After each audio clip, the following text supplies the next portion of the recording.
مفتی صاحب ایک سوال میرا یہاں پہ پیدا ہوتا ہے. جی ایک سوال میں ایک سوال میں آپ سے کرنا چاہوں گا. 302 کو بھی آپ ختم کر دیں. اس میں بہت فرق ہے, مجھے ان کی بات کا جواب دینے دیجیے. دیکھیں اس میں بہت فرق ہے.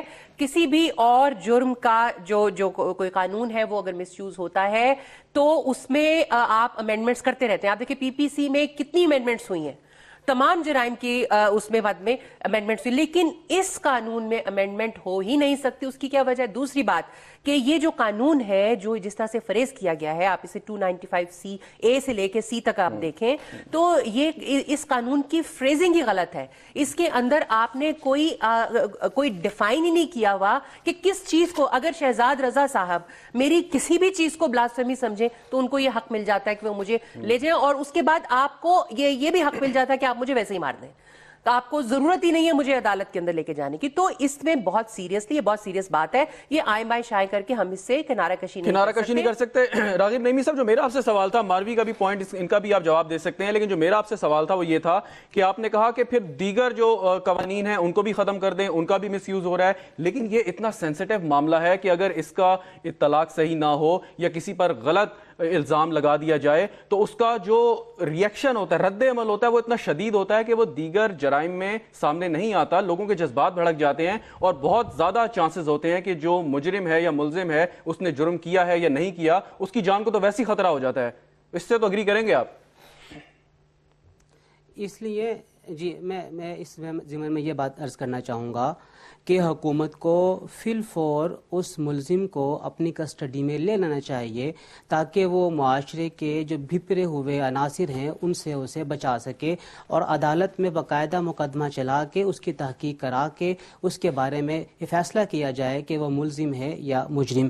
دوسری بات یہاں پر یہ کہ معاشرے کو اتنا سینسٹائز کر دیا گیا ہے مذہبی معاملے کے اندر کہ مذہبی معاملات کے اندر لوگ یہ پرواہ نہیں کرتے ہیں کہ جو جرم کرنے والا ہے اس کے بارے میں تحقیق بھی کی جائے. اور تیسری بات جو میں یہاں پہ یہ عرض کرنا چاہوں گا کہ قوانین کے اندر ترمیم ہوتی ہے. کیا قتل کے قانون کے اندر جو قرآن نے بتایا ہے کہ قتل کا بدلہ قتل ہے, تو اس کے اندر ترمیم پاکستان میں ہو سکے گی؟ یہ مجھے بتائیے. کیا جو رجم کا قانون ہے کیا اس میں کوئی ترمیم کر سکے گا یہاں پہ؟ جس طرح باقی قوانین میں 2 3 4 قوانین میں ترمیم نہیں ہو سکتی, جن قوانین کا تعلق قرآن کریم کے ساتھ ہے ان میں ترمیم نہیں ہو سکتی. محترمہ, آپ اس بات کو سمجھتی آپ اپنی آواز کو نیچی کیجیے, آواز کو اونچا کرنا میں بھی جانتی ہوں, لیکن میرے خیال میں ہمیں تہذیب کے ساتھ بات کرنی چاہیے. کوئی ایسا فورم اگر آپ نے اپنا مذہب اپنے منہ پہ پہنا ہوا ہے تو آپ کو حق ہے کہ آپ کسی سے بھی ڈانٹ کے بات کر سکتے ہیں. میں یہی کہوں گا کہ ہم میڈیا کے سامنے, عوام کے سامنے بیٹھے ہیں تو ہمیں کم از کم تہذیب کے دائرے میں رہ کے بات کرنی چاہیے. جی ہاں, اس طرح سے یہ لوگ الزام لگاتے ہیں, جھوٹ کے گندے ہوئے یہ لوگ ہیں. آپ لوگوں کی نس نس میں جھوٹ ہے. دیکھ لیجئے کس نے قرآن کی پامالی کی ہے؟ قرآن کہتا ہے قتل کا بدلہ قتل ہی ہے. قرآن کی پامالی کس نے کی ہے یہ ذرا بتائیے آپ. جی, قتل کا بدلہ قتل ہے. راغب نعیمی صاحب مجھے یہ بتا دیں کہ ممتاز قادری نے سلمان تاثیر کا قتل کیا, ممتاز قادری کو بھی پھانسی کی سزا ہونی چاہیے یا نہیں؟ نمازیں پڑھ کے پتہ نہیں کیا یہ اپنے آپ کو کیسے خدا کو منہ دکھائیں گے یہ لوگ. ٹھیک ہے, قانون اگر اس کو پھانسی کی سزا دیتا ہے پھانسی کی سزا دے دے, لیکن وہ علماء کے نزدیک, عوام کے نزدیک وہ غازی ہی رہے گا. عوام کی تو آپ بات نہ کیجیے, آپ تو 2 ووٹ نہیں لے سکتے, یونین کونسل کا الیکشن نہیں لڑ سکتے, عوام کی بات کر رہے ہیں. آپ اپنی بات کیجئے بھیا. ہم نے لڑنا بھی نہیں ہے, یہ یونین کونسل کا الیکشن جو ہے سیاستدانوں کا کام ہے, ہمارا کام نہیں لڑنا. ہاں تو پھر آپ عوام کی بات نہ کیجئے, عوام کی بات بھی سیاستدانوں کا کام ہے کرنا, آپ کا کام نہیں ہے. ڈاکٹر خالد رانجھا صاحب, میں آپ کی جانب آتا ہوں. یہ بات چل رہی ہے, خیر یہ غازی اور شہید کی بڑی بحث چل جاتی ہے, لیکن خالد رانجھا صاحب آپ مجھے بتائیں کہ قانون کی نظر میں میرے خیال میں نہ کوئی شہید ہے نہ کوئی غازی ہے. قانون صرف دیکھتا ہے کہ کتاب میں کیا لکھا ہے, سامنے شواہد کیا موجود ہیں اور اس کی بنیاد پر فیصلہ کیا جاتا ہے. اگر میں غلط ہوں تو میری تصحیح فرما دیجیے آپ. نہیں, آپ ٹھیک کہہ رہے ہیں. جہاں تک قانون کا تعلق ہے, قانون تو واقعات پہ اور شہادت پہ کیا جاتا ہے. ہمارے ہاں صرف پرابلم یہ ہے کہ معاشرہ سچا نہیں ہے. اگر سچا معاشرہ ہو تو آپ جتنی مرضی سزا دے لیں, ہم کیس کو, خواہ کسی قسم کا کیس ہو, ہم شک کی نگاہ سے دیکھتے ہیں. تو بادی نظر کئی کیس لگتے ہیں یہ بڑے بھیانک ہیں, اور بعد میں جب تحقیق ہوتی ہے تو پتہ لگتا ہے وہ درست نہیں ہے. تو اس لیے میں سمجھتا ہوں کہ ہمیں صرف ٹھنڈے دل سے, جہاں تک توہین رسالت کا مسئلہ ہے, اس کو ہمیں جو کیس کا رجسٹریشن ہے وہ تحقیق کے بعد ہونی چاہیے, اور اس سے بہت فرق پڑ جائے گا. اور یقیناً میڈیا پر بھی ایک ضابطہ اخلاق ہونا چاہیے کہ میڈیا اس قسم کے کیسز کی تشہیر نہ کرے, اور جیسے آپ نے کہا کہ جرم کی تشہیر نہیں ہونی چاہیے, سزا کی تشہیر, اگر سزا ملے. بہت اور اس میں ایک اور بات ہے, آپ دیکھیے جو بلاسفیمی کا ترجمہ ہم کرتے ہیں سیدھا سیدھا توہین رسالت. بلاسفیمی کا ترجمہ تو ہے توہین مذہب, یعنی مذہب کی اگر گستاخی کی جائے. اور جب یہ 19ویں صدی میں یہ قانون رائج ہوا تھا برِ صغیر پاک و ہند میں, اس وقت تو برِ صغیر ہندوستان ہوتا تھا, تو اس وقت یہ چیز کار فرما تھی کہ جو مائنورٹیز ہیں, جو مائنورٹی مذاہب ہیں, جو کہ اوور ویلمنگ میجورٹی نہیں ہے, ان کے مذہبی حقوق دینے کے خیال سے یہ کیا گیا تھا. اس وقت مسلمان ایک مائنورٹی میں تھے, اور یہ چلتا آیا, اور اس کے بعد یہاں پر آ کے ہم نے بلاسفیمی کے قوانین میں سے اپنی مائنورٹیز کو تو نکال دیا اور سیدھا بلاسفیمی کا ترجمہ کر دیا توہین رسالت. بالکل ٹھیک ماروی, آپ کا پوائنٹ, اور یہی پوائنٹ میں رکھوں گا نعیمی صاحب کے سامنے, لیکن ایک بریک کے بعد.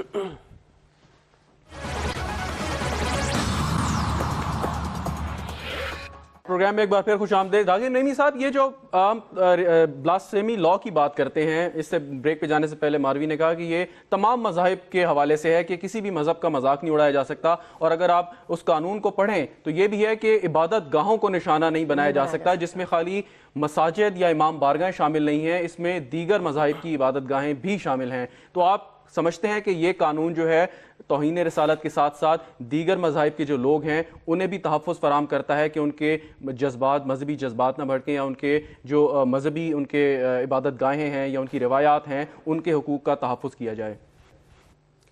شہزاد صاحب, قانون کی عبارت کو یا الفاظ کے ہیر پھیر کو ایک طرف رکھ کے میں صرف اتنا عرض کرنا چاہوں گا, جب ہم اسلام کے قوانین کی بات کرتے ہیں تو اسلام صرف اپنے ہی نبی صلی اللہ علیہ وآلہ وسلم کی عزت کی پاسداری کی اجازت کے ساتھ ساتھ وہ اس بات کا بھی حکم دیتا ہے کہ دیگر انبیاء کرام ان کی بھی ناموس کی ہم نے حفاظت کرنی ہے. ایک بات. دوسری بات یہ کہ جتنے بھی مذاہب ہیں ان کی جو عبادت گاہیں ہیں, جب وہ کسی اسلامی ملک میں بن جاتی ہیں تو اسلامی حکومت کا اور وہاں کے رہنے والوں کا یہ فرض بنتا ہے کہ وہ اس کی حفاظت کریں اور ان تمام رہنے والوں کو اپنے اپنے عقیدے کے مطابق اپنی اپنی عبادت کرنے کی مکمل طور پہ اجازت ہونی چاہیے.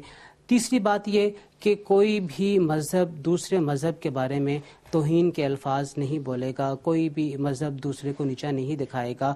یہاں پہ معاملہ یہ ہے کہ پاکستان کے قانون کو آپ دیکھیں یا عوام کے معاملات کو دیکھیں, عوام کا معاملہ کچھ اور نظر آتا ہے, قانون کچھ اور ہمیں کہتا ہوا نظر آتا ہے. لیکن اسلام تو اسی بات کا پرچارک ہے کہ تمام مذاہب کو کسی بھی ملک کے اندر, اگر اسلامی ملک بھی ہے تو جو ان کے درمیان معاہدہ طے پا گیا ہے اس معاہدے کی پاسداری تمام فریقین کے اوپر وہاں پہ لازم. اچھا راغب نعیمی صاحب, ایک چیز اور واضح کر دیں کہ اگر کسی نے کسی شخص پر الزام لگایا کہ وہ توہین رسالت کا مرتکب ہوا ہے, اور یہ بات بعد میں سامنے آئی کہ یہ الزام جھوٹا تھا, کسی اس نے اپنی ذاتی پرخاش کی بنا پر یا کسی اپنی دشمنی کے تحت یہ الزام عائد کیا تھا, تو اسلام کے تحت اس شخص کے ساتھ کیا کرنا چاہیے جو بہتان لگا رہا ہے, غلط الزام لگا رہا ہے اتنا سنجیدہ؟ جی, ہمارا قانون تو بالکل واضح ہے اس چیز کے اندر کہ جس کے اوپر جس قسم کا الزام لگاتا ہے, اگر وہ الزام ثابت نہیں کر سکتا ہے, یعنی الزام ثابت نہ کرنا ایک الگ معاملہ ہے, ایک ہے جھوٹا الزام لگانا. اگر جھوٹا الزام اس کے اوپر ثابت ہو جاتا ہے کہ یہ جھوٹ بول کے لگایا گیا ہے یا فیبریکیٹڈ ہے, تو ہمارا قانون تو کہتا ہے کہ اسے بھی اس جرم کی اتنی ہی سزا ملے گی جو کہ اگر کرنے والے کو مل چکی ہوتی. ایک ہے جھوٹ بول کے فیبریکیٹڈ الزام لگانا, اور ایک ہی الزام کو ثابت نہ کرنا. یہ دو الگ الگ معاملات ہیں, یہ دو الگ الگ چیزیں ہیں. الزام کا ثابت نہ کرنا یہ الگ معاملہ ہے, اور الزام کا جھوٹا لگانا یہ الگ معاملہ ہے. ان دونوں معاملوں میں تفریق ہونی چاہیے. جی بالکل تفریق ہونی چاہیے. اور میں آپ کو شہزاد رضا صاحب یاد دلانا چاہوں گی کہ رمشا مسیح کے کیس میں وہ جس مولوی نے الزام لگایا تھا, یہ گواہان بھی آ گئے, ثابت ہو گیا, جنہوں نے عینی شاہد تھے انہوں نے بھی بتا دیا, عدالت میں بیانات ہو گئے کہ اس شخص نے جھوٹا الزام لگایا تھا, اس کی پوری تیاری کی تھی, خود سے معاذ اللہ قرآن کے صفحات کو جلایا تھا, اور اس کے بعد الزام اس بچی کے سر پہ ڈال دیا تھا. اس کے باوجود وہ شخص کہاں پر ہے ہم میں سے کسی کو معلوم نہیں ہے. رمشا مسیح کو یہاں سے فرار ہونا پڑا. تو کیا آپ مجھے بتائیے کہ یہی جو ابھی دہائی دے رہے ہیں نا کہ ہر ایک کے اوپر جو سامنے ہے اس پہ الزام لگا دیا، اس نے قرآن کی پامالی کی، اس نے فلاں کی پامالی کی، ان کو پامالی یاد نہیں آئی اسلام کی اس وقت جب اس شخص نے، کیونکہ اس نے داڑھی پہنی ہوئی تھی، مذہب اپنی آستینوں پہ ڈالا ہوا ہے، اس لیے اس وہ کچھ بھی کر لے تو ٹھیک ہے. اس کے اوپر اس ملک کے اندر ہاہاکار کیوں نہیں مچی، کیوں نہیں شور مچایا گیا کہ اس شخص نے مولوی ہو کر قرآن کے صفحات جلائے ہیں معاذ اللہ، اب اس کی سزا بھی ملنی چاہیے الگ سے، اور ایک بچی کے اوپر جھوٹا الزام لگا کے اس کو پھنسانے کے لیے اس کا گھر جلایا، اس کو تشدد کا نشانہ بنایا گیا، اس کی سزا الگ ملنی چاہیے. راغب نعیمی صاحب، اسی مسئلے پہ، اس سے پہلے میں رانجھا صاحب کے پاس جاؤں، آپ کے پاس دوبارہ آتا ہوں واپس اسی مسئلے پہ، کیونکہ اسلام آباد کا کیس تھا، ہم نے بھی اس کو دیکھا، وہاں پہ بھی ہم گئے. تو جب یہ کیس سامنے آیا تو اس وقت لوگوں کے جذبات بھڑکے ہوئے تھے، جو مقامی علماء کرام تھے یا امام مسجد تھے، انہوں نے بھی اپنا کردار ادا کیا، لوگ جمع ہو گئے، بڑی مشکل سے اس کو جان بچانی پڑی، پولیس کو آنا پڑا. لیکن اس کے بعد جب یہ ثابت ہوا کہ اس کا قصور نہیں تھا، اس کے بعد ہم نے کوئی رد عمل پازیٹیو نہیں دیکھا علماء کرام کا کہ وہ آ کے لوگوں کو سمجھاتے کہ بھئی یہ یہاں کی رہائشی ہے، اس کا حق ہے یہاں پہ رہنا، اور اس پہ جو الزام لگا تھا وہ غلط ہے، اسے جینے کا حق ہے، اس کو جان بچانے کے لیے دوسرے ملک جانا پڑا. تو آپ سمجھتے ہیں کہ ایک طرف شخص کو سزا نہیں ملی، تو ہم سمجھتے ہیں کہ ایک طرف تو ٹھیک ہے، اگر توہین رسالت ہوئی ہے تو یقیناً اس کی سزا کڑی سے کڑی سزا ملنی چاہیے، اور ہم سب کو بحیثیت مسلمان شامل ہونا چاہیے اس میں. لیکن اس کے بعد اگر یہ ثابت ہو جائے کہ جرم نہیں ہوا، تب بھی ہمارا کردار سامنے آنا چاہیے کہ اس شخص کی جان و مال کا تحفظ کریں. شہزاد بھائی، میں اب کیا بات آپ کے سامنے عرض کروں. اگر آپ لوگوں نے اس وقت کی ویڈیوز دیکھی، اور میرا بھی اس کے اندر یہی بیان تھا کہ انصاف کے ساتھ کام ہونا چاہیے، اور جس نے بھی غلط الزام لگایا ہے اسے اس کی سزا ملنی چاہیے. سزا میں نے نہیں دینی، آپ نے نہیں دینی، سزا دینے کا کام عدالت کا ہے. جس طرح رانجھا صاحب نے بھی کہا، جس طرح رانجھا صاحب نے بھی کہا ہے کہ عدالت کا کام ہے، تو ٹھیک ہے، عدالت سزا دلوائے. ایک بات، دوسری بات یہ ہے کہ میں بصد التماس عرض کروں گا، میری محترمہ سے بصد التماس عرض ہے، گزارش ہے محترمہ کہ داڑھی جو ہے وہ لگائی نہیں جاتی ہے، داڑھی رکھی جاتی ہے. آپ کوئی ایسا، ہاں آپ ایسا کوئی ایسی بات نہ کیجئے جو کہ باقی لوگوں کے بھی دل کی آزاری کی باعث بنتی ہو. داڑھی رکھی جاتی ہے، داڑھی لگائی نہیں جاتی ہے. داڑھی جو ہے وہ علماء کا ایک شیوا ہے، نبی کریم صلی اللہ علیہ وآلہ وسلم کی سنت ہے. خدا آپ اس کی توہین نہ کیجئے پلیز.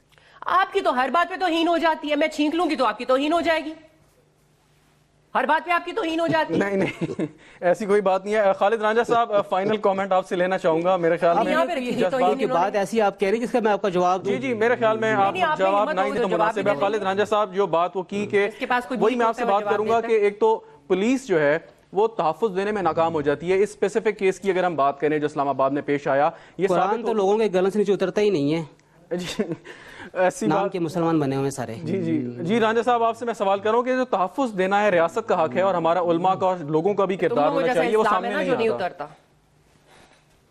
منافقوں میں سمجھتا ہوں کہ جتنا رد عمل عوام کا تھا اس الزام پہ، اتنا ہی سخت رد عمل ہونا چاہیے تھا جب پتہ چلا کہ الزام جھوٹا ہے. اور ایسے کیسز کو میں سمجھتا ہوں عدالتوں کو بھی اس قسم میں خیال رکھنا چاہیے کہ جہاں کوئی جھوٹا الزام لگاتا ہے پھر اس کو کیفر کردار تک پہنچانا چاہیے تاکہ آئندہ کوئی جھوٹا الزام نہ لگائے. بہت شکریہ ڈاکٹر خالد رانجھا صاحب آپ کا. راغب نعیمی صاحب آپ نے جوائن کیا. ماروی آپ کا بہت بہت شکریہ پروگرام میں تشریف لائیں. گفتگو آپ نے، ہمارا مقصد کسی کے جذبات بھڑکانا نہیں ہے، ہمارا مقصد کسی کی دل آزاری کرنا نہیں ہے، بلکہ مقصد یہ ہے کہ ان معاملات پر بات کی جائے ٹھنڈے دماغ سے، ٹھنڈے ذہن سے، ٹھنڈے دل سے. ان تمام ایشوز کو دیکھا جائے، ان پر مختلف اگر اختلاف رائے ہے تو اس کو دور کرنے کی کوشش کی جائے، بات چیت کے ذریعے کی جائے، نہ کہ ہمارے جذبات بھڑک جائیں اور ہم ایک دوسرے پر الزام تراشی کریں. اس کے ساتھ ہی شہزاد رضا کو اجازت دیجیے اور دیکھتے رہیے کیپٹل ٹی وی.